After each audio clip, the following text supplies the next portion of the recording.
Chad with the Obstacle Ninja, and this is my version of the rolling spindle.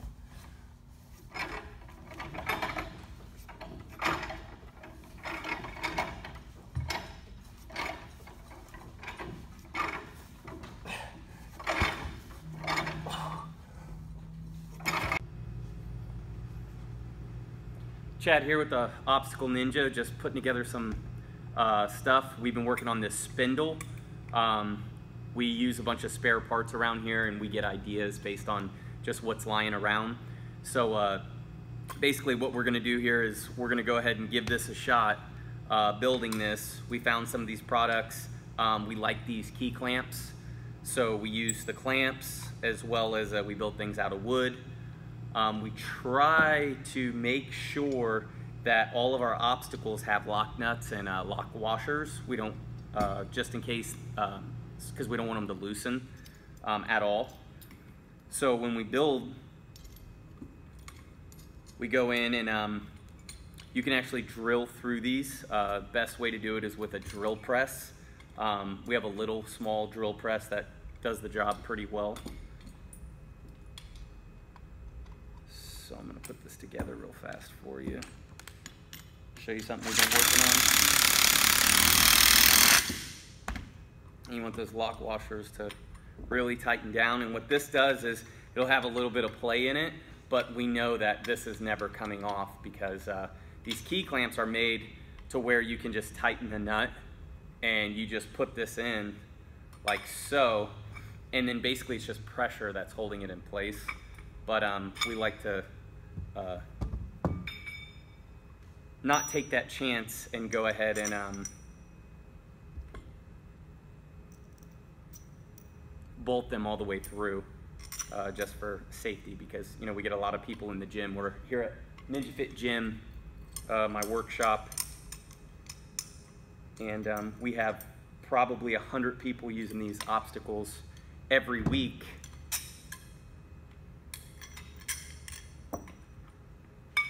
And so they get a lot more wear and tear than just the regular like backyard course, you know, where you and your buddies get together and you use it a little bit here and there, which is great. So these videos are for the backyard warrior that wants to make some obstacles, get some cool ideas.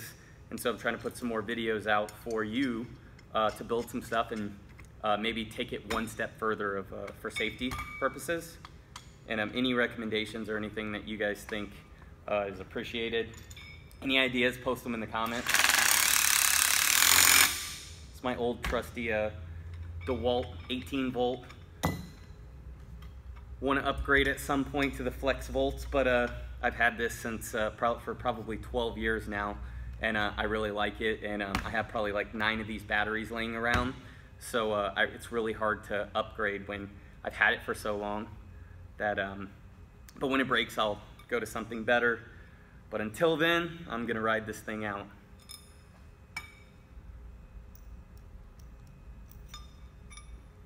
See, and we're using a 24-inch pipes right here. These are just regular plumbing pipes that you can get at your hardware store.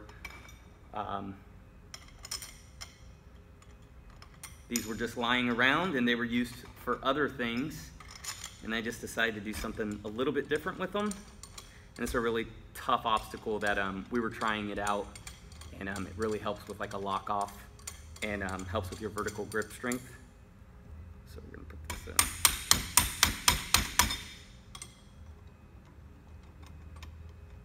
And when you drill these holes, you really want them to be as snug as possible so they have less play. They have a little bit of movement in them, but that's fine.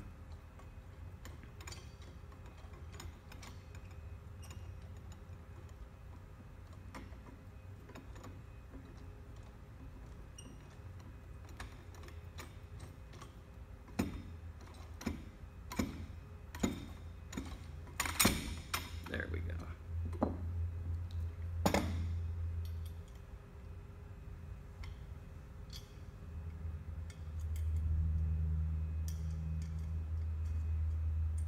And we'll take the stickers off and paint it at some point. I hate painting, so for me, that's the worst part, but building the obstacles is fun. And coming up with ideas. And what we do is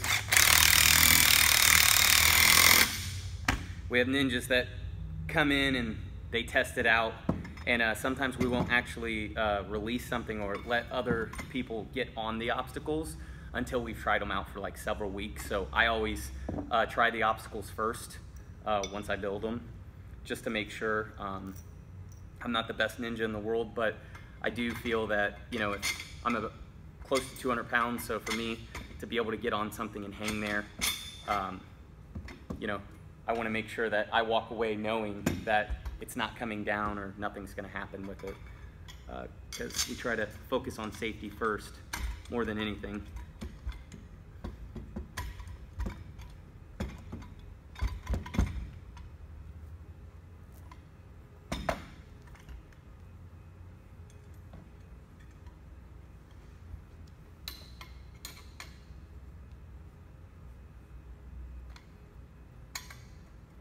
And so the drill press really helps, because the drill press is going to give you a pretty straight, not all the time, but a straight drill straight down if you're going through materials, and you can set the depths. And I'll probably post a video or a link for some videos on learning your equipment. Most important thing is to, if you get a drill press or something, that you really, you know, watch YouTube videos and try to make sure that you're familiar with your press, because the work is just much easier. And we try to drill some of these by hand, and sometimes we're forced to if they're like in a location where it's fixed somewhere and we can't actually get up to it. So what we do is, you know, we're forced to use a drill, and it's really hard to get a perfect square drill right through all the way.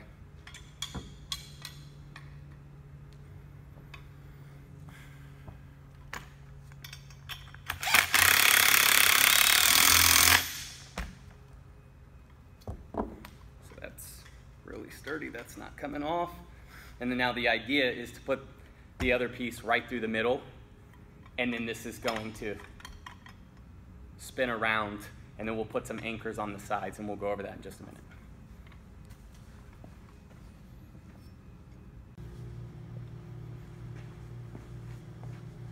Okay, so we're almost done with this build. I've already marked these holes. We're gonna go ahead and get started here.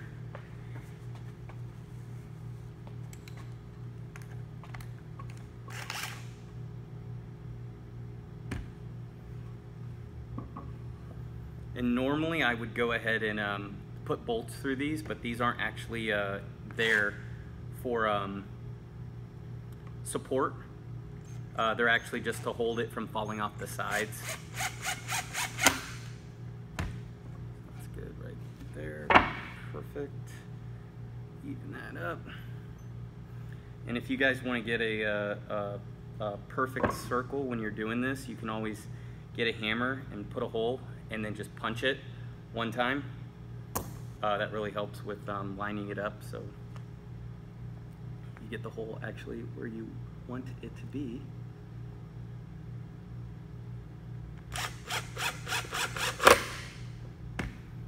Easy game.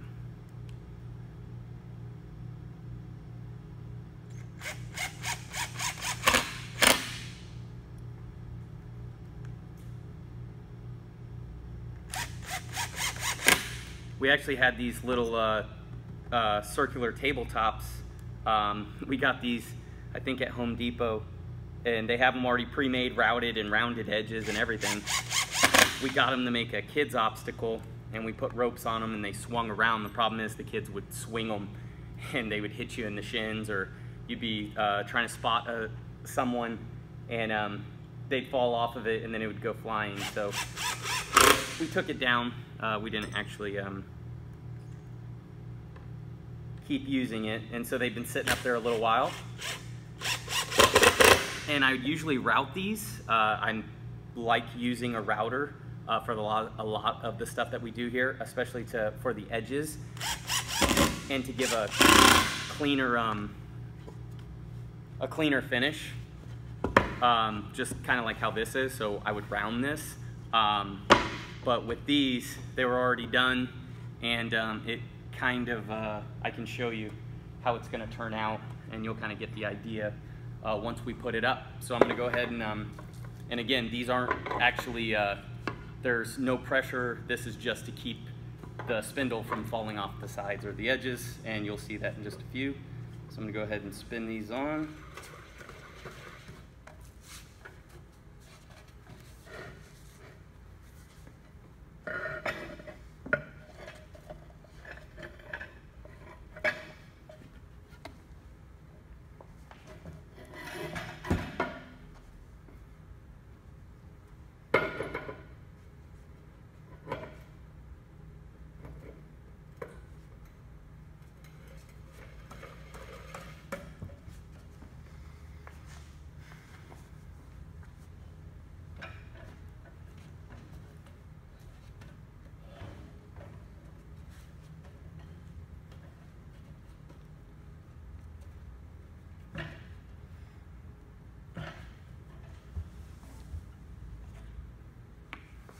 One other thing that we were talking about is possibly putting like tennis balls on these when they're not in use, but they'll fall off because you'll see whenever the obstacle is being used. So we might find something to screw on here to make it a little bit easier at some point. So that's if anybody has any ideas or wants to post something in the comments, something that'll screw on. It's a 3/4 inch plumbing pipe.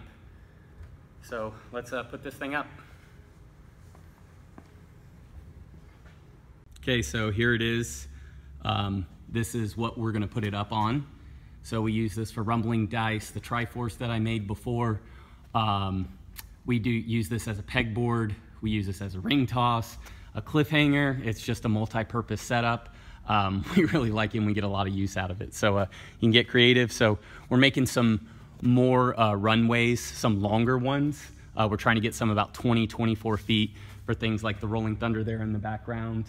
And also the spindle right here. And then we also got, if you look over there, you can see part of the Wave Runner, the other pieces over there. So these are just a few of the things that we're working on, and we'll do videos to show how we route those and why router is so important, and you know, how we put those together. And those will also be available, at least like the Wave Runner and the Unstable Bridge will be available on the website for purchase if you don't feel like doing all the work. But you know, here at Obstacle Ninja, we want everyone to build their own stuff, get creative, and being a ninja is all about making obstacles and having fun doing it. So here you go, I'm gonna put this thing up. Chad with the Obstacle Ninja, and this is my version of the rolling spindle.